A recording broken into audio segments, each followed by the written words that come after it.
Oh, there we go. Yeah, there's Roy. Waiting. Yep. But Roy will be, we've got the sound all good to go. See, he's connecting.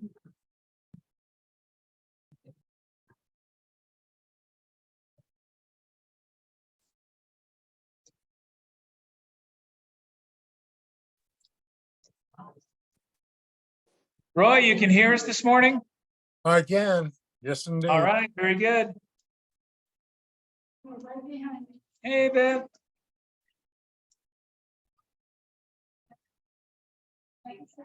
I just, even though they said nobody be leaving early, I will be today. Okay, we'll go, All right, we're good to go, John. With your pro. There's your mouse. We made sure the sound was working, so we won't have that problem today. Jay, Paul, welcome back. Thank you for having us. Good to have you here. You're all set. can you do, it's so nice to see you. I did the troubleshooting on the audio, so there shouldn't be any issues. Yeah, but wait till we hook in. Oh, we did go something. Registered as trouble shot. Oh, wait, I don't want that. I don't. Well, good morning. I can see that we scared off. I'll throw it out the window. I don't think our main are gonna start. Just take the thing, throw it out the window. Maybe I should throw it out the door so that it doesn't break the window. To be less. You should though. So is Roy with us? Yes, by Okay. Zoom. So Roy, you can speak to us if you wish, but we'll definitely speak to you about that. Roy is muted at the moment. He's muted. That's fine.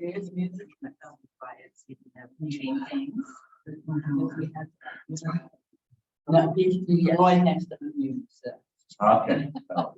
We'll let him make that decision. And we're Matthew, by the way.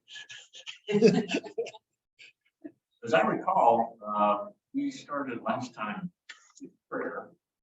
And And we have background music for you. We'll just take care of that problem. fine, fine.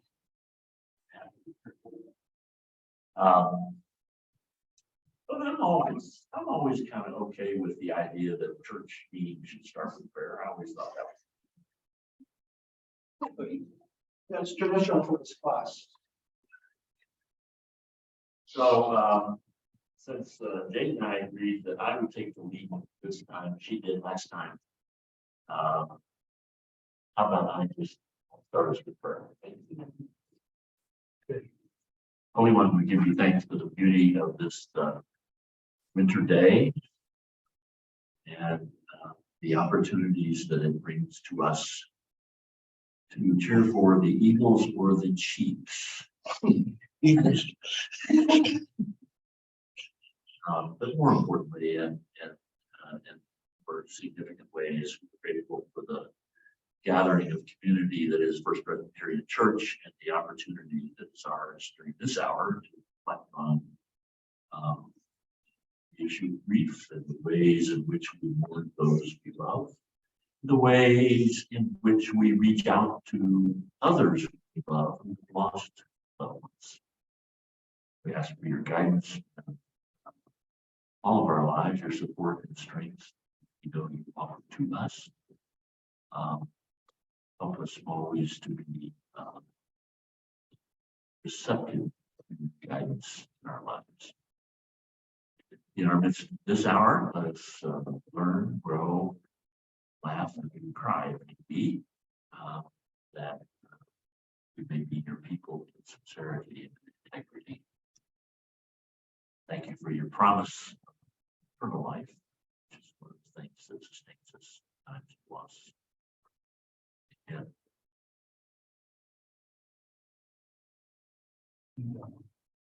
so I guess I already mentioned the Eagles and the Chiefs, and so acknowledge that there will be some occasions of wailing and gnashing teeth at the end of the day. But I don't think we need to worry about those particular expressions too much. Those folks will survive. I do want to tell you though, and I didn't plan to start, I gave some thought to an outline for today, which I shared with Jade, and she agreed made sense. I gave it a thumbs up. Thumbs up, that's right. So I'm into F's today. Families, faith, and farewells. Hoping we can talk about those. But yesterday I went to the movie and I saw a really good movie which did an incredible depiction of good grief and not so good grief, or good morning and not so good morning. And it's a little movie called Living, which his name Bill Nye, N-I-G-H-Y, has now been nominated for Academy Award for Best Actor. I really didn't know anything about this movie, but some friends suggested to see it, and so I looked at it, the 2-line description of what the movie was about. And it's about an older man who receives a terminal cancer diagnosis, and how he spends his last few months and how he deals with that diagnosis, how he seeks to kind of adjust his living. So I think it's a really good movie, but it's kind of set in the 50s, and it's one of those British movies where British. Like C.S. Lewis and Like his C.S. wife Lewis. said in the 50s. But the main character, Mr. Williams, is a proper British gentleman who, when the doctor says there's really nothing for you, and I think you probably have 6 months to live, his response is,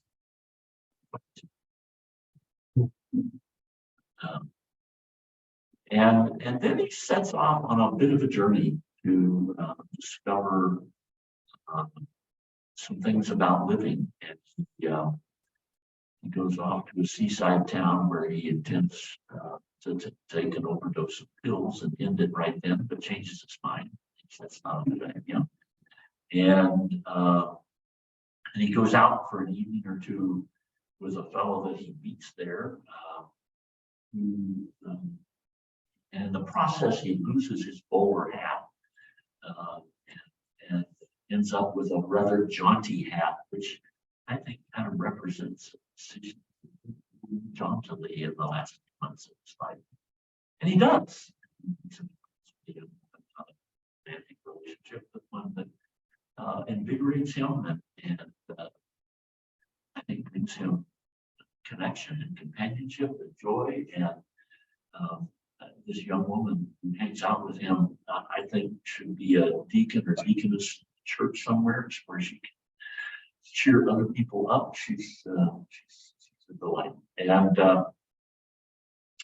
but the most significant piece that struck me was that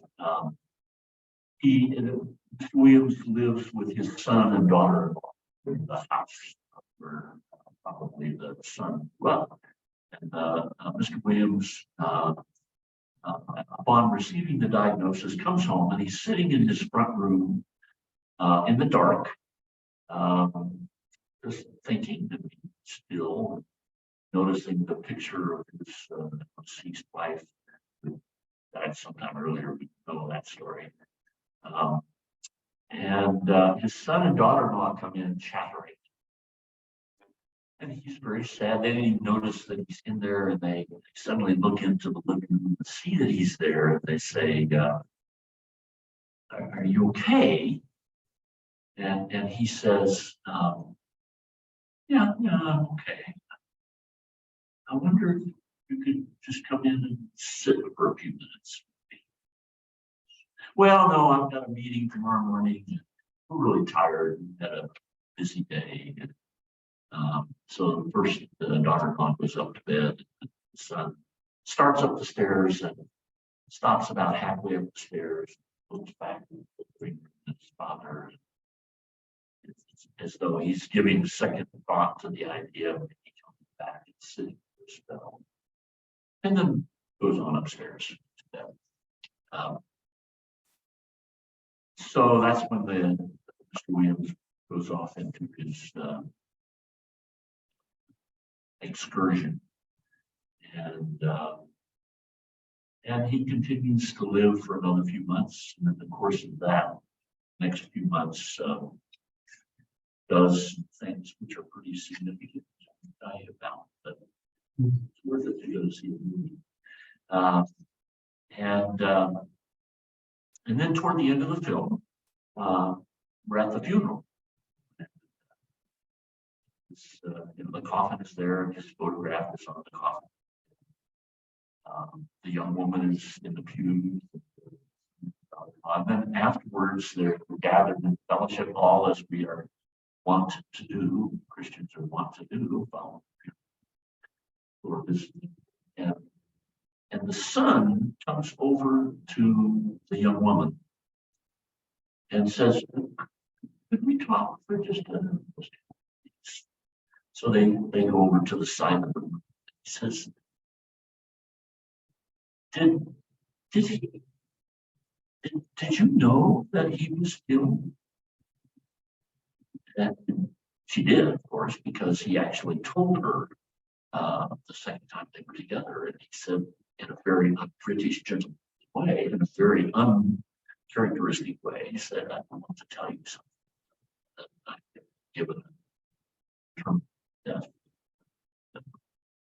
diagnosis." And then they apparently enjoy some occasions together. She knowing that, and they become friends. But the son says to the young woman, did you know? And she says, "I don't know what to say." It's obvious that Mr. Williams was never able to talk to his son. And there was a scene earlier where Mr. Williams was looking in the mirror, practicing telling his son, but couldn't figure out how to do it. The son, at the same time, was looking in a mirror, trying to figure out how to talk to his father about this woman.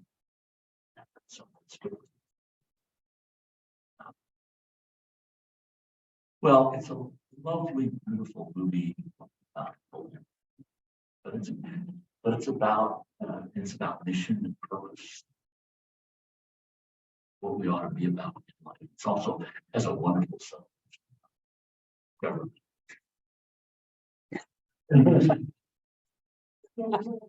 We had enough of that. Bureaucracy is just fast. Well, and Paul, if I can just notice that as your description, the father with the terminal diagnosis invites the son and daughter-in-law, "Can you sit with me?"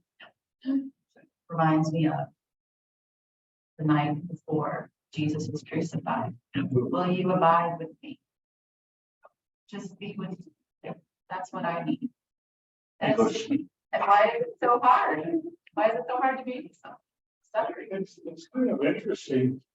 There's nothing to do with grief or death or anything, but it's sort of interesting to me. Quite a lot of families don't deal with each other inside the home. Go outside and open up and talk to people and be nice to people, but they can be rather. So here are the notes, and if you would just continue on.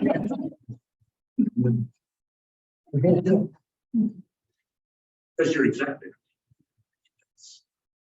And I think that, and you said, you began by saying, this is not brief, but it is. It absolutely is. And it's Murray Boland is a well-known leading family therapist. He's written a good bit about the way families handle things, particularly in this case, grief. And he points exactly what that some families are able to talk about things and others don't. Yeah, it's so hard and we need a place. It helps to have a place, to have permission to do that and practice those hard conversations too, outside of your bathroom mirror. Well, I was at shock because my dad wasn't real religious. He didn't talk about stuff, but he got the word. He was in a care center, Nebraska, and I was here. And he called me one day, like 9th day. And he said, your mother called me. My mother was talking. He said, your mom called me and I'm calling you to say goodbye. I'm going to see her. And she's called me, wants me to come up, be with her. So this is goodbye.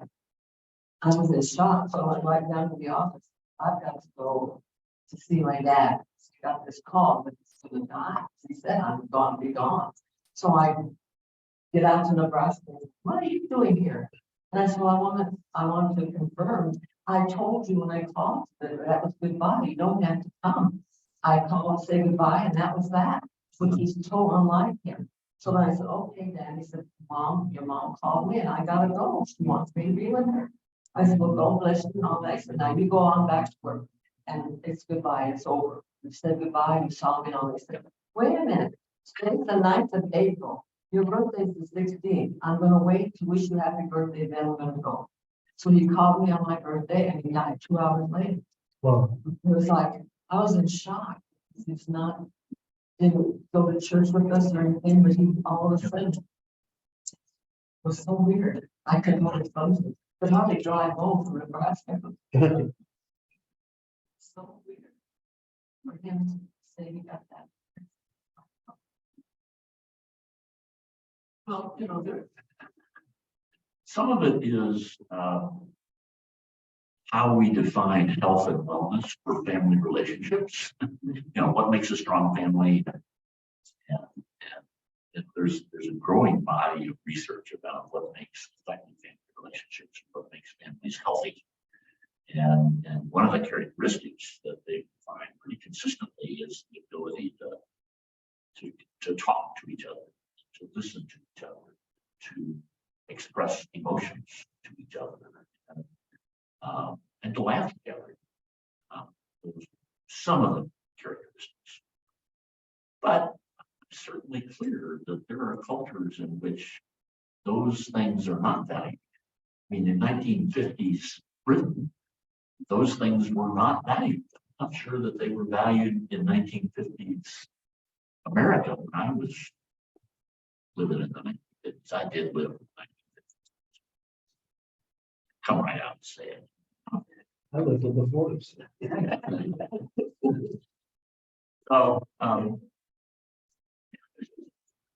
So yes, culture, and sometimes it's the generations, and sometimes it really is. I don't know.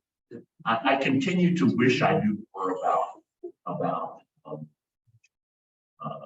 Diné culture, because I don't know. What I know about it is mostly from reading it.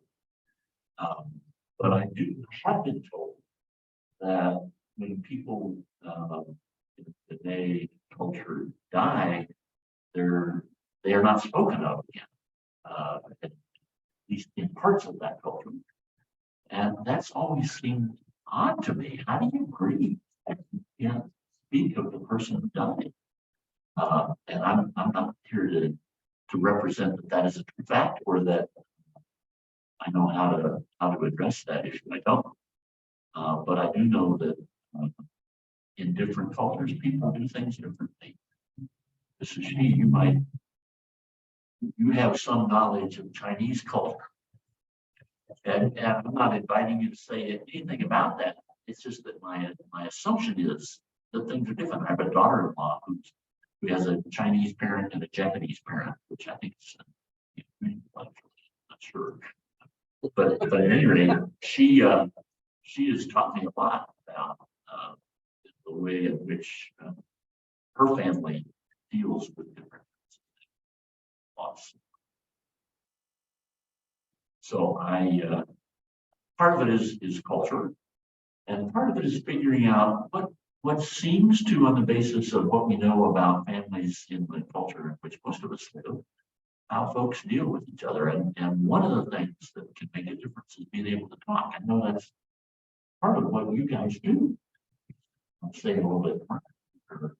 I've often thought, so we at the Grief Center know that families are usually the place you go when you need support, right?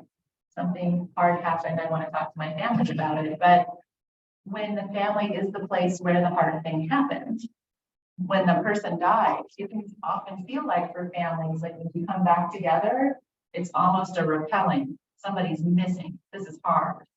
Our children, middles, tweens, and teens, when we talk about what is hard, about what has changed in your family, they almost all talk about setting. They don't need the table anymore. They set the table for a different number of people. Just that simple act of coming together for a meal highlights the fact that someone is missing, and so they're less likely to do that. So where do you go when your family is the place that you would go for comfort, or the person who died is the person you would go to for comfort? And then sometimes in our families, we think that other people are doing it wrong. You're not crying enough, or you're crying too much.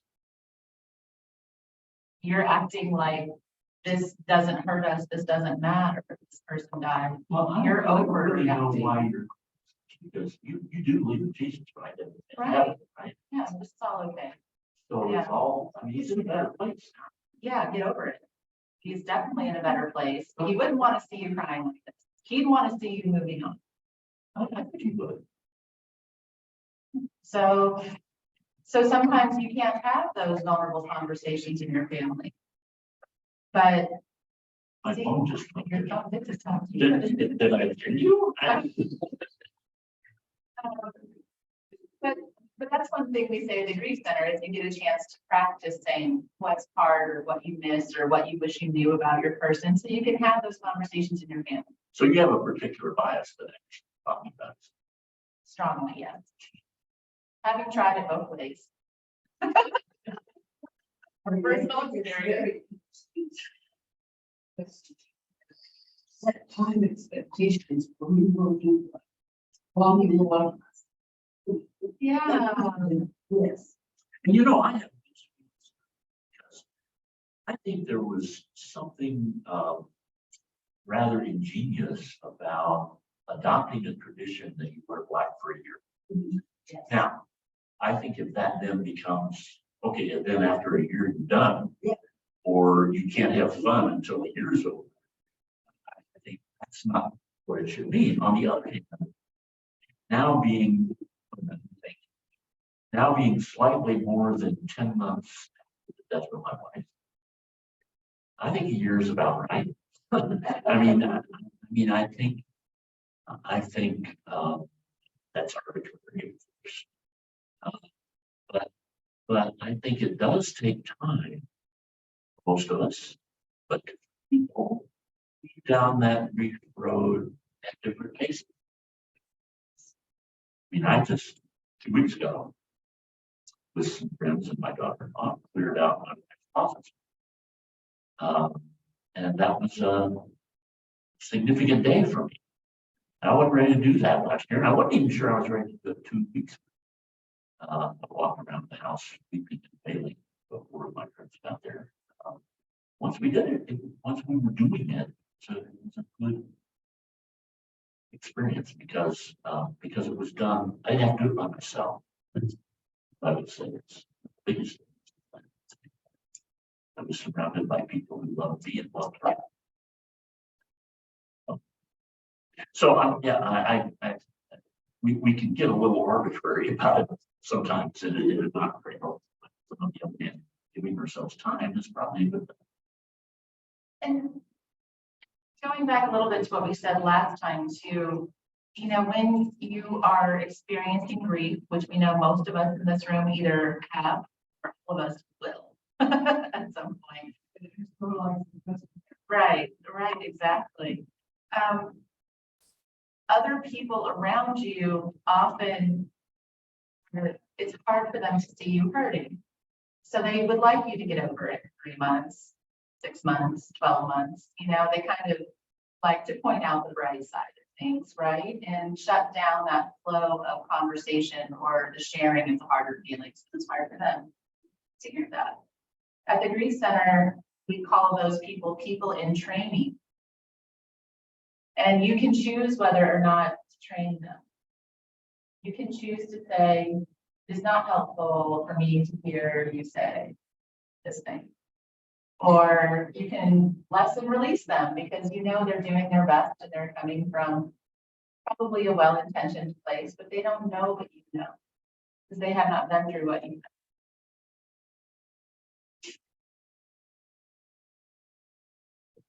I've been in Europe. I've gone to places that are major estates. And I went to one that had this black mesh over the entrance. We had no idea what it meant, but it had to do, that was up there for a year because someone died from the estate Where was this? in France. There's a winery. Yes. But the entrance was, so local people wouldn't know. Also, I had a question. Does grief, is it different within the regions within the United States? Probably not so much now because we have so much migration, but I'm thinking maybe 100 years ago, things between the Northeast and the South and things like that. Well, I will say this. My wife's memorial service was held at First Presbyterian Church in Albuquerque. You may have been to that church. I was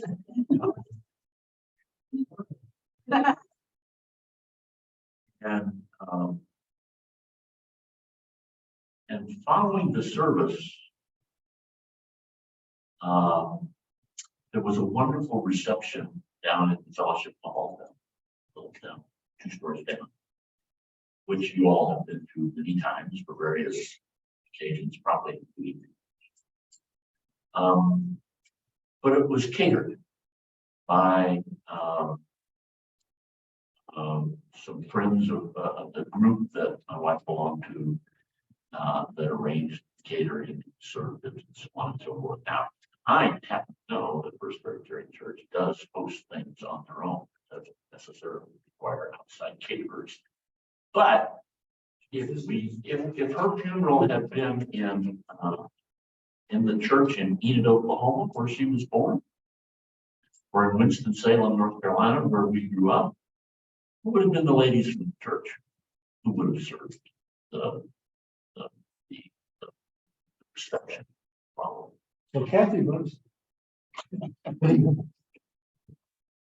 Same thing. It's a ministry, it's an expression of love, and there's a distinction a little bit in the field, where we talk about the stuff as our work. Mourning is the outward expression of how we honor our dead, take care of ourselves. That's different in every culture, like the black mesh over the doorway in France, in Minnesota culture, it would be the white bread and ham sandwiches that the church ladies made for every funeral, that where my mother's funeral was. That meant so much to me. It meant so much to me. So mourning, that expression of how we care for one another might be a little different regionally, but I think the fundamental pain and brokenness in our hearts is probably the same across every human experience. But how we tend to it, even in Dene culture, there's so many prohibitions about you can't speak the name of the person, you must burn their possessions in traditional culture. But there are also traditional ways of healing it that aren't accessible to us, like charcoal ceremonies and shamans. So I think every culture acknowledges the brokenness of the attachment and the pain that causes. But it can feel a little foreign, if the way I would feel comforted is the white bread mayonnaise ham sandwich. And I don't get that here in New Mexico. It feels a little, I know, I'm just throwing it out there. Right. But I'm going to keep that in mind. I have to serve at my funeral. Well, the other variation, of course, that we would often find, and again, perhaps in different regions of the United States, certainly probably differences in urban versus rural, would be how faith gets expressed and how the faith community responds. I mean, all of us know, I'm sure all of us in this room never have any faith questions around death and dying. And I'm sure we have never cursed God in the midst of the agonies of the suffering of our life. I'm sure that's true because we're all good Presbyterians. And to do things decently and in order, I mean, you know, faithful people of all faiths, but not the one I think most is Christians. And faithful people cry out. I mean, may I just read you a song? For my days dissolve like smoke, my bones are burned to ash, my heart withers away like grass. I even forget to eat, so consumed am I with grief. My skin hangs on my bones. That's Psalm 102. It's just one of many songs that, and somebody mentioned Job last week. You do recall that Job had some rather strident things to say. You may find it. Here it is. Let the day perish in which I was born, and the night that said a man child is conceived. Let that, this is that, his children, wife, everything is disappeared and wiped out. Let that day be darkness, make God above not seek it or light shine on it. Let gloom and deep darkness claim it. He goes on. So the anguish of grief, the weeping and wailing and cursing, and I do mean cursing, is not unusual. When my son died 10 years ago, I was at a religious retreat center, and at the moment he died, I was taking communion. So God and I have had some conversations.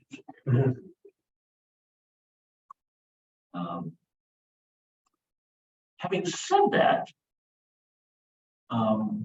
what was you said in the verse? Matthew, Yeah, what was that? blessed are those who mourn, for they shall be comforted. So Jesus, is one of his teachings, what we call the Beatitudes.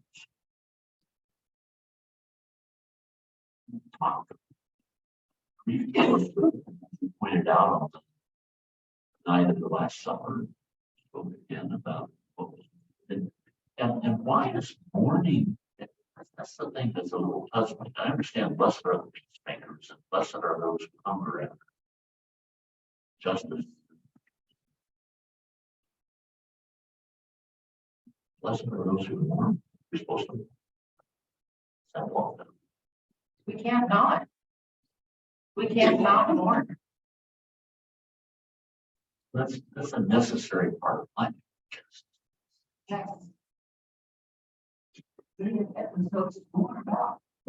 Yes, we love you more. Right? Oh my, yeah. Then why can't you celebrate life? You sure can. And increasingly people are calling the funeral service a celebration of life, which I happen to like.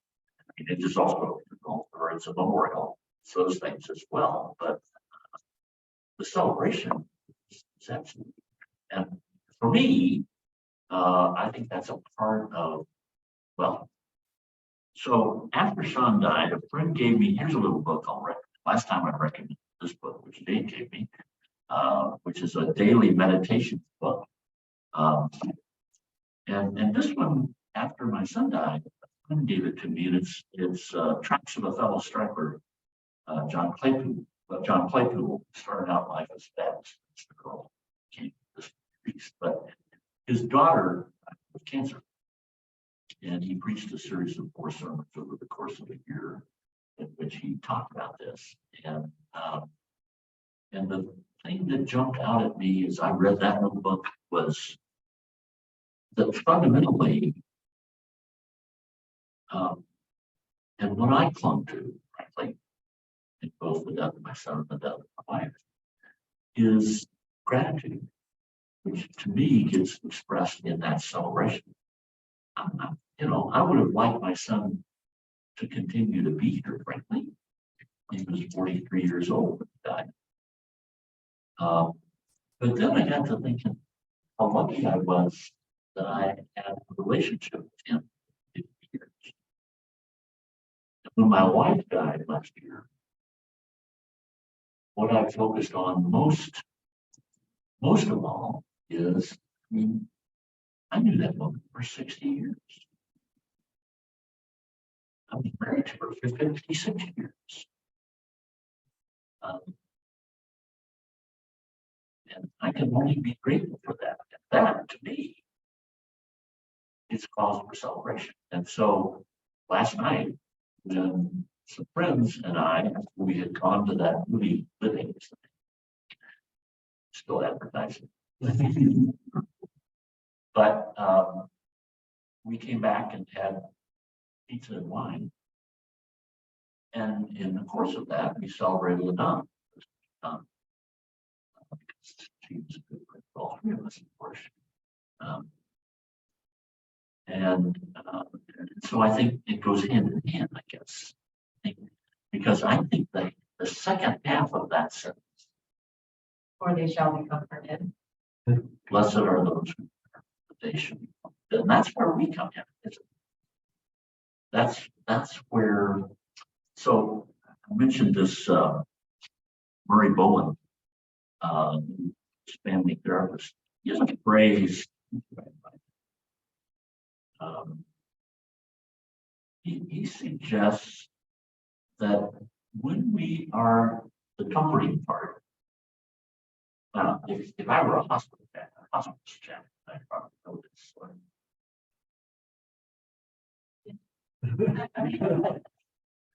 You got one.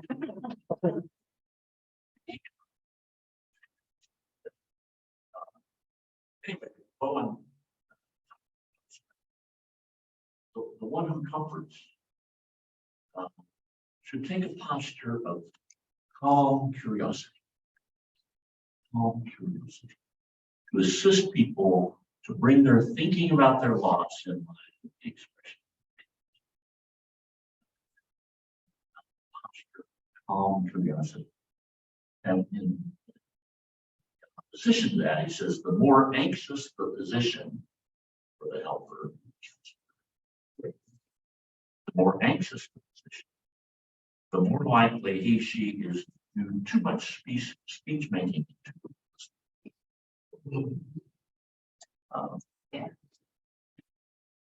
So I do think that for me, I appreciate the invitation to reflect on that celebration piece, because to me the celebration piece is being present with the one who mourns, or if I'm the one, it's to be present with those who love me, loved her. To talk about his or her life, and to talk about the gift that was, and yes, that includes the mourning. It includes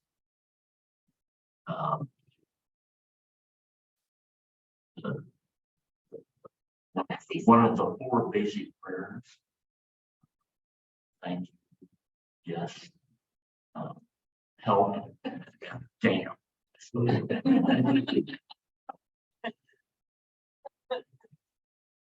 And in that being that calm, curious presence, the listening more than the talking, I want to share a little nugget from our bereavement facilitator training. Thank you for being here. We know you have to be about the business of ministry. I want to stay, but Blessings. So this little nugget from training to help us all remember when we're in the role of bereavement facilitator. it's an acronym, it's called WAIT.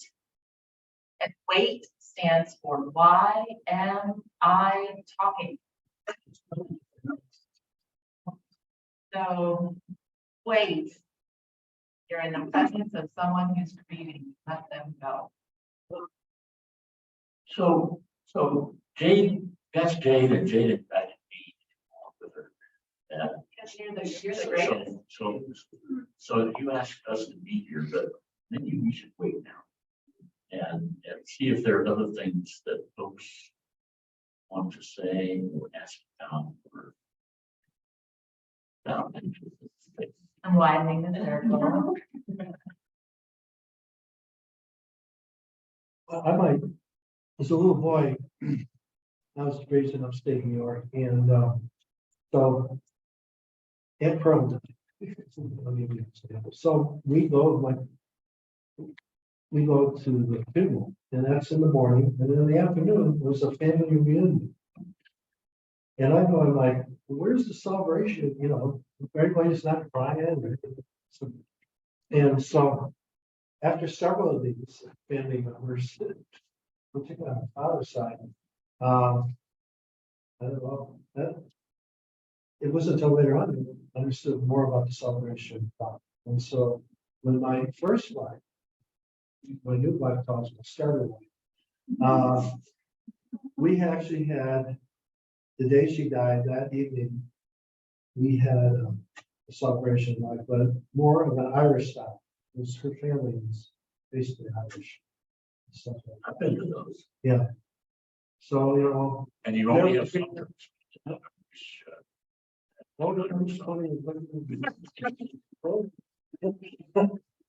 but He's only 80 proof. So why am I talking? Yeah. I'm gonna tell a story to build on. a story. Yeah. Because, I tell it because it's a good story. It's an important story for me. Madonna's last 36 hours, but that, it was less than 24. Her last, my wife's last 20 hours of life were in the hospital. And the last half of that, maybe more than half, she had a mask on to help her breathe. And it was obviously not comfortable for her. She couldn't really talk, and we couldn't understand what she was saying. And it was very frustrating. And at a certain point, when it was clear that we were near the end and her daughter was on the way and was coming, and so on, the decision was say that way, I make the decision.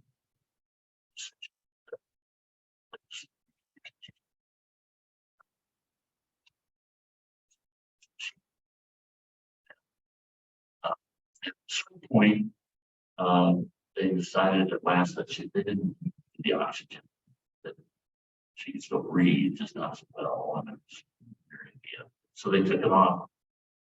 And the last thing Madonna said, this like, as they took the mask off, she said, now we can have margaritas. really? So I don't think it- So following the service at Presbyterian Church last year, and following that lovely reception downstairs. Later that evening, a smaller circle of people gathered in our backyard as they had gathered 9 years earlier for my son. And we had margaritas in the backyard, and we had a fancy sign made up. Now we can have margaritas. So it's, that's why I'm talking. Yes. Good one. And when we say put it in the ground, the first, I instituted this tradition of family thing, getting everybody together. Now it was a much smaller problem than this was a child. And we went to our favorite restaurant. We had about 25 people. Local of us, family. We did similar thing so I think somehow you get this connectivity between the service and life itself, right, in fellowship. So, And was that comforting? yes. Yeah. Yeah. When I was, my first wife died of Alzheimer's, and she was in a care center, and we were there. Children and everything else, when the moment she died. Gave her a little pudding or something like that. So, and Tom Hart, we used to be at this church, did the service. Then we have another Presbyterian minister back at the state. So, anyway, it's, I don't, what I'm gonna do, like, move on, is we discuss, so here's an issue we've run into. Both of us have lost our spouses. And so who dies first in our current relationship? This person who dies first doesn't have to worry about the estate. Because of our age, you know, we're in the process of having to downsize substantially. Yep. And we talk about this. I mean, we're pretty open about this issue because we've gone through this person. And my response to that would be good for you. Yeah. Unlike Mr. Williams and his son. So you mentioned Bill Nye. It's not Bill Nye, NYE is the one you're thinking Yeah, of, the right. science guy. The science guy. Oh, no. And I changed why. I got you. This all reminds me of an incident in my life. A good friend of mine committed suicide. Well, while we were working at a hospital. And that was a kind of a different thing. One day, talking to him the next day. No. So, but there was a big do funeral type of thing at the hospital. Full of people that, in my opinion, shouldn't have even been there. They didn't really, they weren't friends of his or anything, but the whole hospital shows up as a social grouping. But after that, and that was a place I didn't say anything. People were kind of trying to get me to, but after that, there was a much smaller group, right, which consisted of his mother, his brother, and from Maine, right? And then a few of the friends, a few of the real friends from outside of the hospital and inside the hospital. And that was a much more like, yeah, everybody knew, liked him. We exchanged a lot of stories, and that was the real. I don't know how much. Anytime someone dies. Oh, okay. I want to invite different perspectives. Because even those people who didn't know him were part of his community Yeah, at a different level. right. And I don't know what role that person had in us, you can't tell me, but he had a role in that Right. system. And he was no longer there. And the manner of his death may also have been really significant in an institution that is built on healing and recovery. He chose, for whatever reason, to take a very different path, which in some ways may have negated that. So I would suggest that perhaps those people were grieving as well, but in perhaps about some different things. And I think, we referenced this last time. I think I mentioned it briefly. I think we all do that time to time in various ways. When law enforcement kills a young black man. Or an Asian is all confronted by a mass shooter. Or teenager dies, or today, I want you to see it. This is the 1 year or the 5-year anniversary of the Department of High School. But 17, 19 high school kids. And I think we're a part of that community because it affected us. Like talked about, we are at some level traumatized by that, but we all grieve about that in different ways because we're not close. We didn't know that those people, but so I guess I think it's absolutely appropriate. You have both things. You have the big thing and the intimate. And it is, it's all. The whole grieving thing, it's us that are left behind, and that's who it's for. It's not, doesn't do much for whoever's going.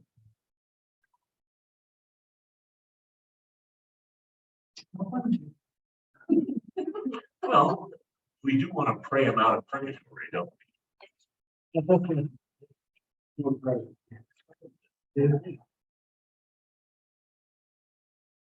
So we have just 6 or so minutes left. I'm wondering what else is on your minds? What brings you here to this topic? What were you hoping to get from this topic?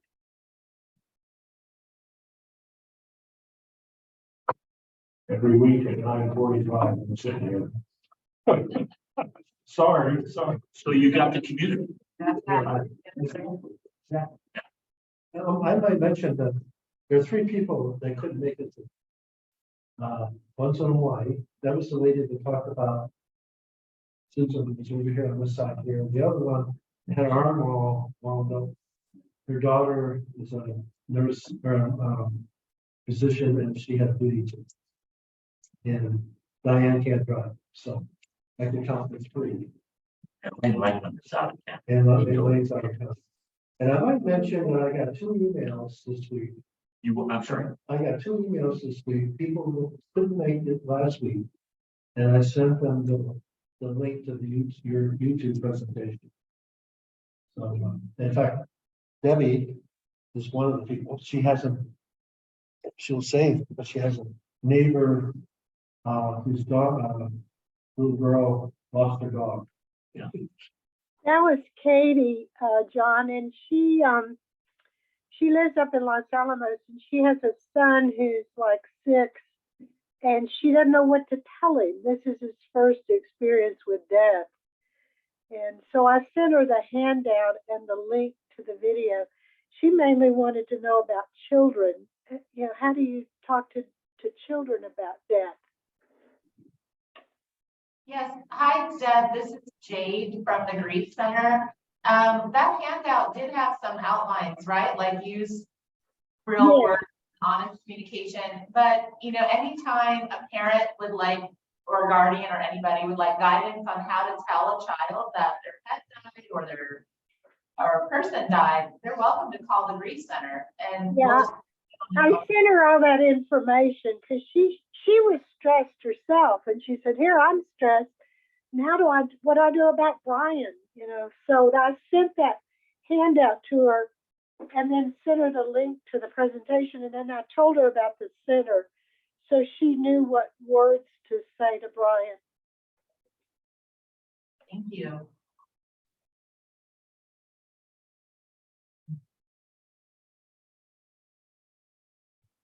Well, I'm gonna sense in the group that my quiet curiosity, Calm curiosity. calm curiosity suggests to me that we're done for the day. I'd like to do one thing as we close. And that is, I'd like us to just be still together for a minute, because I think that's gonna.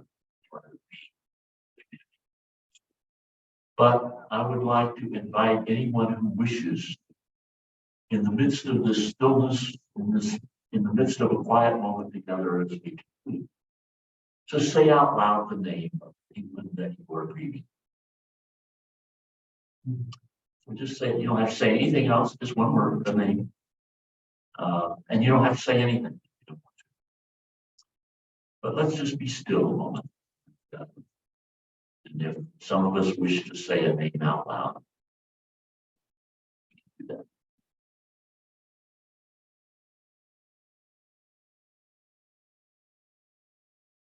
Madonna.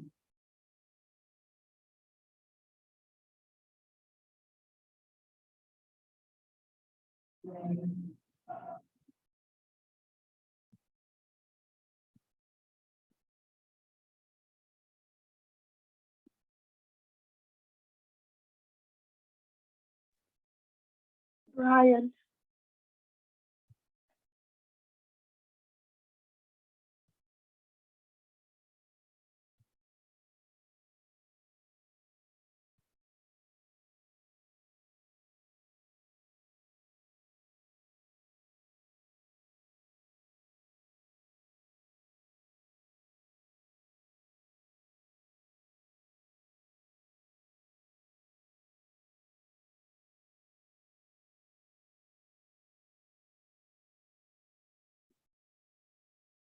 Amen. Go in peace. Thanks for Thank you letting us very be much. with you.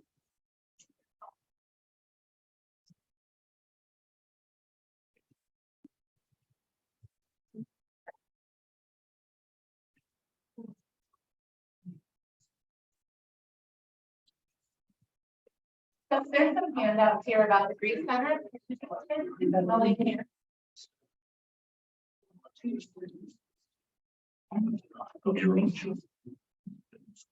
How old were they? I was What were their names? so. Has been very.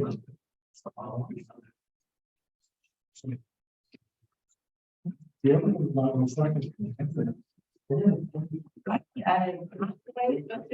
had to take care of us.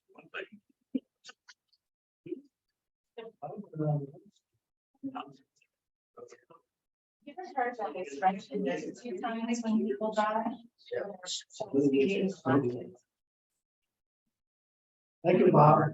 So we're saying.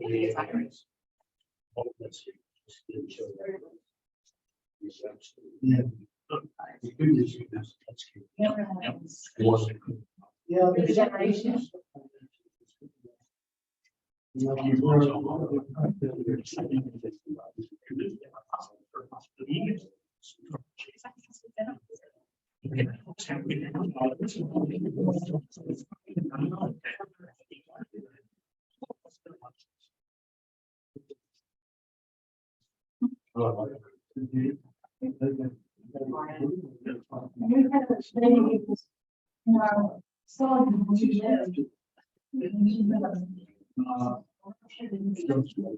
But anyway.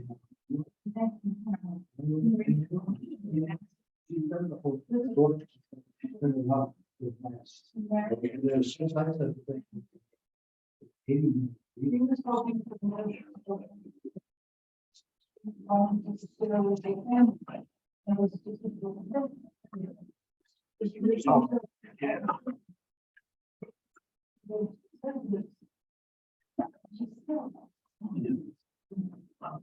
Yeah.